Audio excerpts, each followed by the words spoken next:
오늘 우리 찬양대가 찬양한 그 가사, 그 찬양 제목이 실수하지 않으시는 하나님.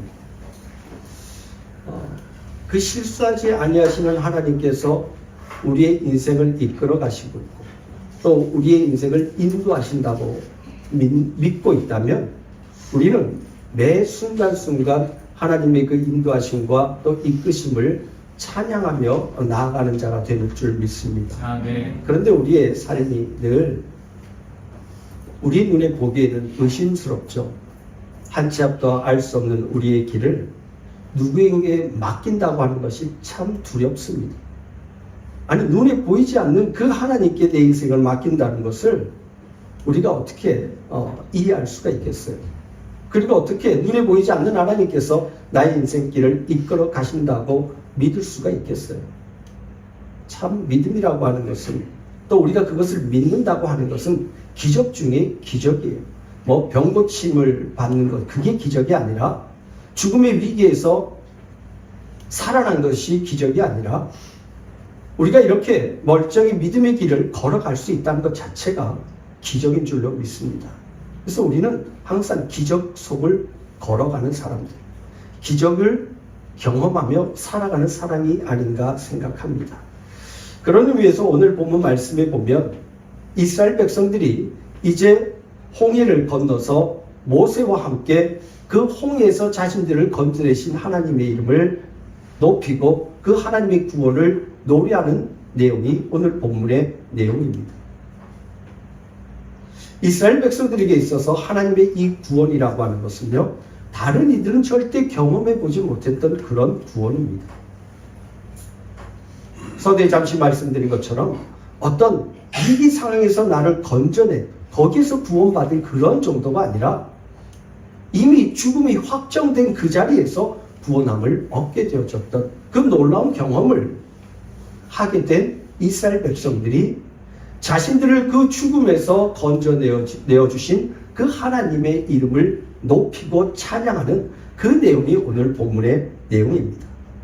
사실 하나님께서 이스라엘 백성들을 구원해내는 모습들이 계속해서 성경은 이 출애굽기에서 우리에게 보여주고 계셨어요.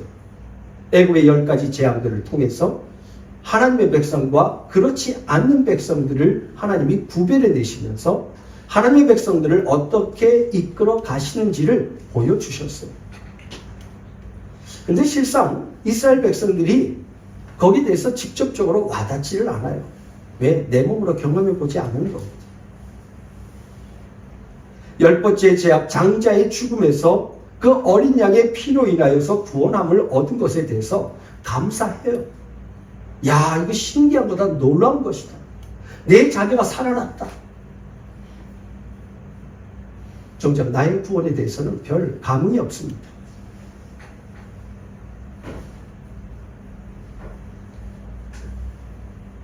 성경에서 어린 양의 사건이 하나님의 구원의 그 영원성에 대한 것들을 이와 같이 어린 양의 피로 인하여 너희가 구원함을 얻게 되어진다라고 하는 것을 보여준 사건이라면 오늘 본문의 내용은 이스라엘 백성들로 하여금 직접 하나님이 어떠한 자리에서 우리를 구원해 내셨는지를 경험하게 하시는 내용입니다.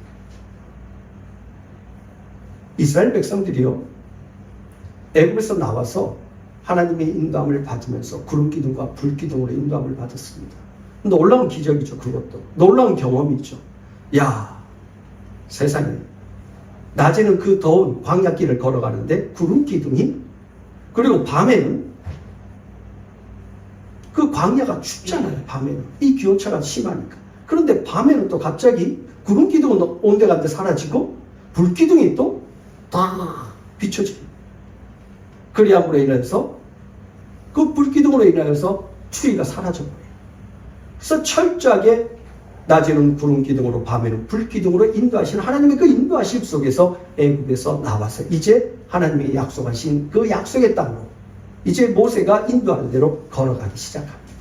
그들이 걸어갔을 때는 어떤 마음이 있었을까요? 야, 이제 고생 끝, 행복 시작. 얼마나 부푼 마음을 가지고 갔을까요? 그러면서 그것도 그냥 단지 모세가 이끌어가면서 그냥 그 모세만 따라가는 것이 아니라 밤낮으로 놀라운 하나님의 인도하심을 경험하면서 가는 겁니다.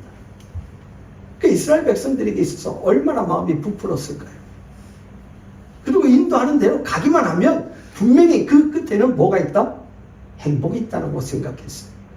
그런데 갑자기 방향이 이상하게 틀어집니다. 저쪽으로 가면 금방 갈 수 있는 길인 것 같은데 그 길로 안 가고 다른 길로 돌이킵니다. 성경은 그것을 뭐라고 합니까? 그 해안길로 가면 블레셋이 자리 잡고 있는데 이 블레셋이 이스라엘 백성들과 만나면 이 블레셋은 그냥 길을 열어줄 족속이 아니에요. 그러면 거기에서 전쟁이 일어납니다. 그런데 성경은 뭐라고 하냐면 전쟁이 일어나면 이스라엘 백성들이 마음에 하나님의 인도하심에 대한 것들이 뭔가 미심쩍어서 마음이 바뀌어져서 어디로? 다시 애굽으로 돌아갈까 하는 마음으로 염려가 돼서 어떻게 해요? 옮겨졌다라고 이렇게 말씀하고 있어요. 아니 생각해 보세요. 당시에 애굽의 바로를 10가지 재앙을 통해서 항복하게 만들었어요. 당시에 애굽이라고 하는 것은 가장 강력한 군대를 소유한 가장 강력한 국가였어요. 아니 그 국가를 상대로 승리하신 하나님께서 블레셋 정도야 한 족속을 그냥 밀어버리시면 밀려지는 것이고 손으로 치면 날아가 버리는 그러한 족속일 텐데 하나님은 그 길로 인도하지 않으시네요. 그리고는 뭐라고 그러시죠? 홍해 길로 인도하십니다. 이스라엘 백성들이 고생 끝 행복 시작이라고 믿었던 그 하나님의 인도하심을 따라 도달한 곳이 어디예요? 바닷가에. 앞엔 바닷가에. 더 이상 앞으로 나아갈 수 없는 길이에요. 더 이상 앞으로 나아갈 수 없는 그 길 앞에 이스라엘 백성들을 멈춰 세우십니다. 그러면 어떻게 할까요? 여기가 아닌가 보다 돌아가자 라고 생각할 수도 있어요. 그런데 돌아가려고 봤더니만 그 뒤에 뭐가 있어요? 애굽의 군대들이 쫓아오고 있습니다. 병거와 마병이 군사들이 자신들을 죽이기 위해서 또 잡기 위해서 쫓아오는 겁니다. 앞으로도 뒤로도 움직일 수 없는 진퇴양난의 상황에 놓이게 만들어 버립니다. 이스라엘 백성들이 아우성치기 시작합니다. 아니 애굽에 매장지가 없어서 우리를 이곳에 이끌어서 여기서 우리를 다 죽이려고 하느냐? 너 계획이 그거였냐? 하나님의 계획이 우리를 죽음으로 몰아내는 것이 그것이 하나님의 계획이냐? 하나님이 구름기둥과 불기둥으로 우리를 인도해서 여기 이 바닷가에 우리를 다 수장시키려고 작정하신 것이냐? 그럴 때 모세가 이야기하죠.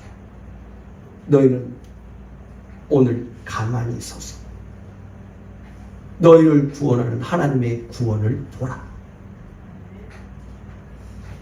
여기까지 했어도요, 도대체 뭔 구원을 볼 거냐? 이렇게 생각할 수도 있었을 거예요. 아니, 바다가 갈라져서 그 바다 사이로 지나갈 거라고는 상상도 못했을 거예요. 구름기둥이 뒤로 물러가는 걸 보면서 어찌 보면 이렇게 생각할 수도 있을 거예요. 저 애국 군대를 다 물리쳐서 우리가 다시 가야 할 길을 하나님께서 열어놓으실 거다. 이렇게 생각할 수도 있어요. 왜요? 앞에 그 바다는 도저히 인간으로서는 상상할 수 없는 길이거든요. 도리어 그 뒤쪽에 애국 군사가 하나님의 심판 속에서, 하나님의 진노하심 속에서 그냥 다 죽어버리는, 이게 더 기대하기가 더 나을 거예요. 바다가 갈라지리라고는 상상도 못했어요. 그런데 갑자기 모세가 바다를 향해서 지팡이를 들어 올립니다. 그러자 갑자기 이 바다가 갈라지면서 길이 생겨버리네요. 그리고 그 길을 지나가기 시작합니다. 누가 제일 먼저 갔을까? 움찔움찔거리면서 누가 먼저 제일 그 바다에 첫 발을 내딛었을까요? 여러분 그런 거 아십니까? 이 바다에 그 해일이 일어나기 전에는요, 물이 쫙 밀려가는 거 아십니까? 제가 이 고향에 주문이라고 했잖아요. 그 동네에도 한번 해일이 있었어요.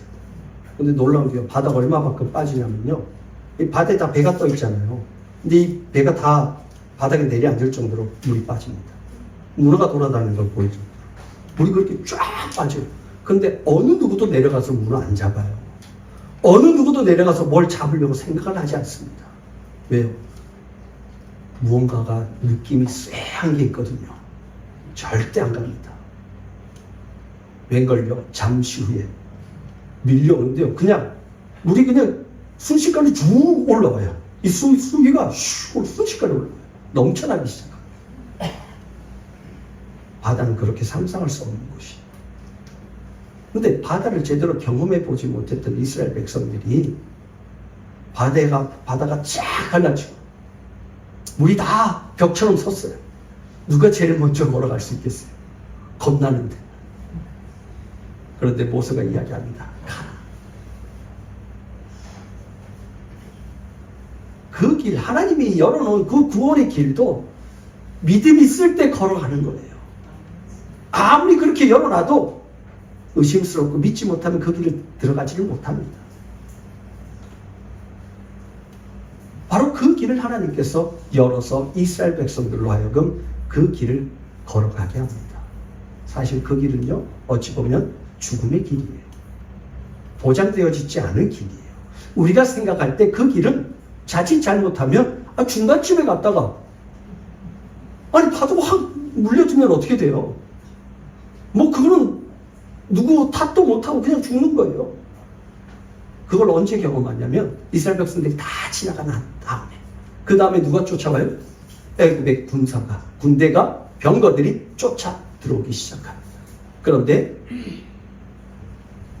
애굽의 군사가 들어오며 병거들이 중간쯤 들어왔을 때 어떤 일이 벌어져요? 병거의 바퀴가 빠지기 시작합니다.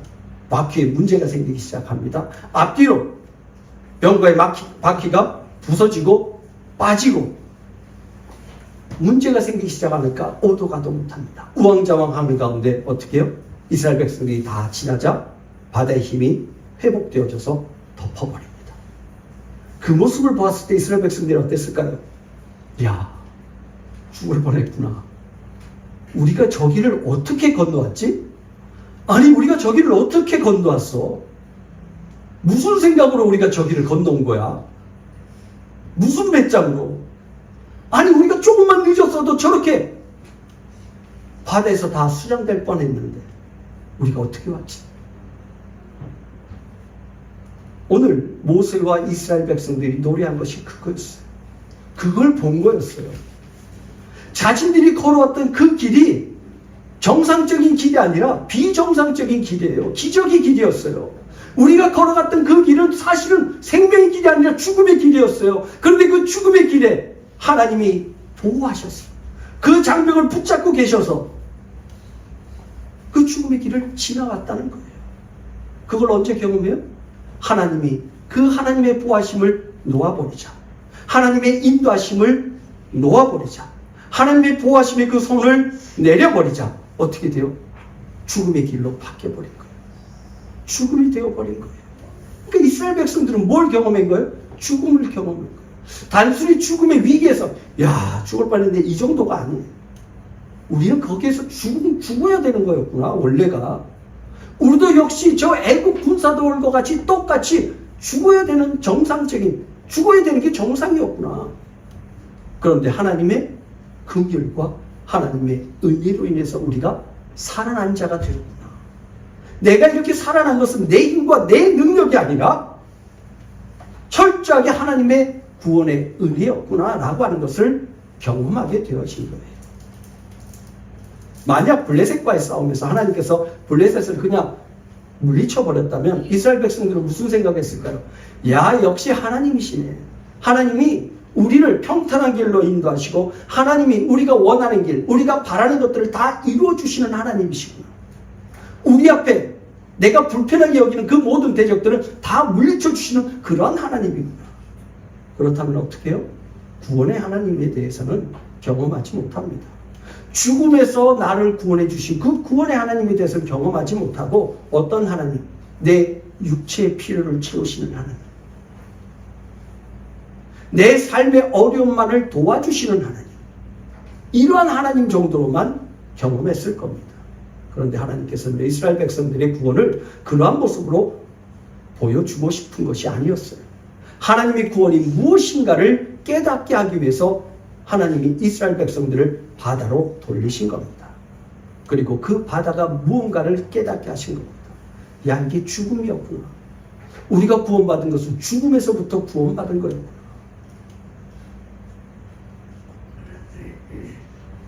이걸 경험하게 하고 이것으로 인해서 진정 하나님의 은혜가 무엇인지, 하나님의 구원이 무엇인지, 내가 어디로부터 구원함을 얻게 된 자인지를 알게 하며 진정으로 오직 하나님의 이름만을 높이는 자로 만들어 가시는 거예요. 이게 하나님의 계획이었어요. 그래서 여러분들 계시록 말씀에 보면요, 새 하늘과 새 땅에 대해서 쭉 말씀을 나오는 것이 21장이에요. 21장 1절 말씀에 보면요, 새 하늘과 새 땅이 있는데 바다는 다시 있지 않더라.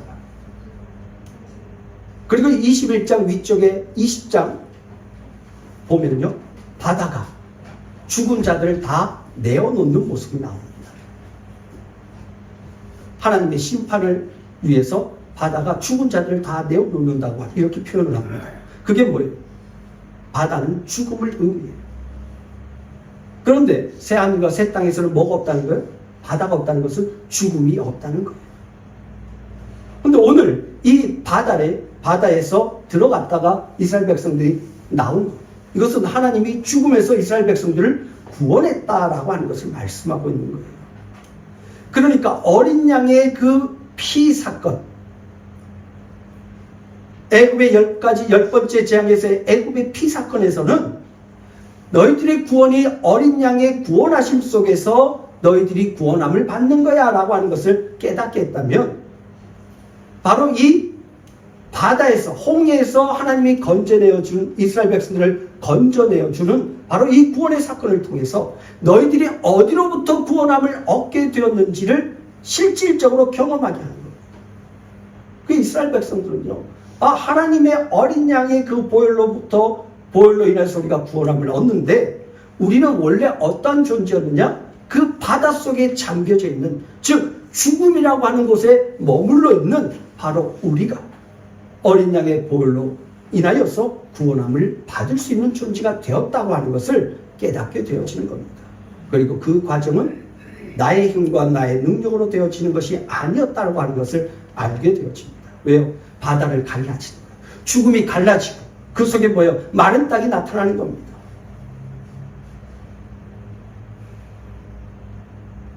여러분, 창세기 말씀에 보면 묻이 생기는데 어디에서 나오냐면, 땅이 어디에서 나와요? 바다에서 나와요. 그리고 바다가 밀려나기 시작합니다. 이게 뭐예요? 구원은 어떠한 모습으로 나타나는지를 말씀하고 있어요. 바다가 죽음을 의미하죠. 죽음에 있던 자들이 하나님의 은혜 가운데서 살아나는 거예요. 그 길로, 구원의 길로 나아가는 것입니다. 이게 하나님의 구원의 모습을 창세기에서 그림으로 보여주는 겁니다.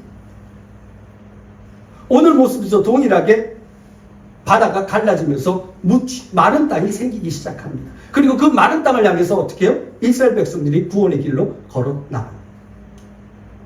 성경은요, 계속해서 뭘 보여줘요? 하나님의 구원이 어떠한 모습인지를 보여주고 있어요. 우리가 어떠한 존재인지를, 죽음의 존재인지, 또 죽음 아래 머물러 있고 죽음에 사로잡혀서 우리 힘과 우리 능력으로는 절대 그 죽음이라고 하는, 그 바다라고 하는 곳에서, 죽음의 바다라고 하는 그곳에서 결코 우리의 힘과 능력으로는 벗어날 수 없는 자임을 성경은 우리에게 말씀해 주고 있는 겁니다. 그래서 철저하게 하나님의 은혜 속에서, 하나님의 인도하심 속에서만 우리는 그 죽음에서 생명의 길로 들어갈 수 있다고 하는 것을 성경은 오늘 우리에게 말씀해 주는 것입니다. 사랑하는 성도 여러분, 오늘 우리는 그와 같은 구원의 은혜 속에서 우리는 살아가고 있는 것입니다. 하나님께서 이스라엘 백성은 그 죽음의 바다의 길에서 건져내시고, 그리고 그렇지 않은 자들은 그 바다에서 다 수장시켜버려요. 너희들은 죽음이다 라고 하는 것을 하나님이 심판의 모습으로 보여주고 계시는 겁니다. 그럼 이 구별이 어디에 있어요? 구원의 그 근거가 어디에 있어요? 나에게 있어요? 아니에요. 철저하게 하나님의 택하심 속에 있는 겁니다. 하나님의 택하심 속에서 구원받은 자와 그렇지 않은 자가 나눠지는 모습이 바로 오늘 이 바닷속에서, 바닷길에서 나타나고 있는 겁니다. 그리고 그렇게 구원함을 받은 자들이 하나님의 이름을 찬양하는 겁니다. 왜요? 자기 힘과 자기 능력으로는 그 죽음의 길에서 벗어날 수 없다는 것을 직접적으로 경험했기 때문이에요. 우리의 삶 속에서 경험케 되어지는 우리의 삶의 모든 것들은 결국 뭐예요? 합력하여 선을 이루는 거예요. 그게 뭐예요?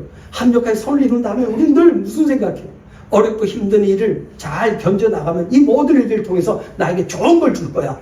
이 땅에서 내가 복되게 할 거야. 잘 살게 할 거야. 잘 되게 할 거야. 이게 아니에요. 선을 이룬다는 건 선은 뭐예요? 하나님의 뜻이에요. 합력해서 결국은 하나님의 선하신 뜻이 나타나진다는 겁니다. 하나님의 구원이 무엇인지를 깨닫게 하고, 하나님의 긍휼과 은혜가 무엇인지를 깨닫게 하고, 내가 어떠한 존재임을 깨닫게 하였어. 진정 내가 하나님 나라로 가는 그 하나님의 백성이 되어진 것이 나의 힘과 나의 능력이 아니라 오직 하나님의 은혜와 예수 그리스도의 피 흘리심으로 인해서 내가 구원함을 받았다고 하는 그걸 깨닫고 그것으로 하나님께 영광 들고 찬양하는 것. 이것이 바로 합력하여 선을 이루는 하나님의 모습이라는 것. 하나님의 뜻은 그거예요. 오늘 이스라엘 백성들이 이 구원의 노래를 부름 속에서 자신들의 역할에 대해서는 전혀 이야기하지 않고 자신들이 노래를 하지 않습니다. 철저하게 오직 하나님의 그 구원의 노래, 하나님의 그 구원하심과 하나님의 능력만을 찬양하고 높여가는 모습을 보게 되어집니다. 또 우리는 우리의 삶 속에서 어떤 일이 자꾸 벌어져요? 내가 무엇을 했기 때문이라고 하는 나가 자꾸만 드러나요. 내가 어떻게 했더니만 이렇게 하나님의 도움을 내가 받았다. 그러니까 여러분도 이렇게 하라. 그게 뭐예요? 이 세상에서의 유익을 위해서 나의 뭔가의 열심, 나의 열심과 노력을 자꾸만 드러내는 거예요. 거기에 대해서 하나님이 나에게 보상하셨다고 생각하는 거예요. 아멘. 계시록 말씀 20장 말씀에 보면요, 죽음의 바다가 죽은 자들을 다 내어놓는데 그 죽은 자들이 하나님 앞에 심판을 받는데 어떻게 심판받냐면 그 행위대로 심판받는 거예요. 오늘 하나님 앞에 우리가 행위를 가지고 하나님 앞에 무언가를 요구하고 거기에 대해서 보상을 요구하면요, 하나님은 그 행위대로 우리를 심판하실 거예요. 판단하실 거예요. 그러면 그 하나님의 판단 속에, 심판하심 속에 살아남을 자가 있을까요? 복음커녕 하나님의 저주 아래 놓일 거고 복음커녕 죽음밖에 주어질 것이 없습니다. 우리는 철저하게 하나님의 은혜와 긍휼만을 의지하며 가야 돼요. 그리고 내가 하나님의 긍휼과 은혜로 구원함을 받은 자로서 그 하나님의 긍휼과 은혜를 날마다 찬양하며 살아가는 자가 되어지는 것, 이것이 바로 성도로서의 삶이고 믿음의 길을 걸어가는 성도로서 불러야 할 구원의 노래인 줄로 믿습니다. 오늘 우리가 이 구원의 노래를 날마다 부르며 주님 오시는 그날까지, 또 주님께로 가는 그날 그 길에서 날마다 주의 이름을 찬양하며 나아가는 저와 우리 모든 성도님들이 되어지기를 주님의 이름으로 축복합니다. 기도하겠습니다.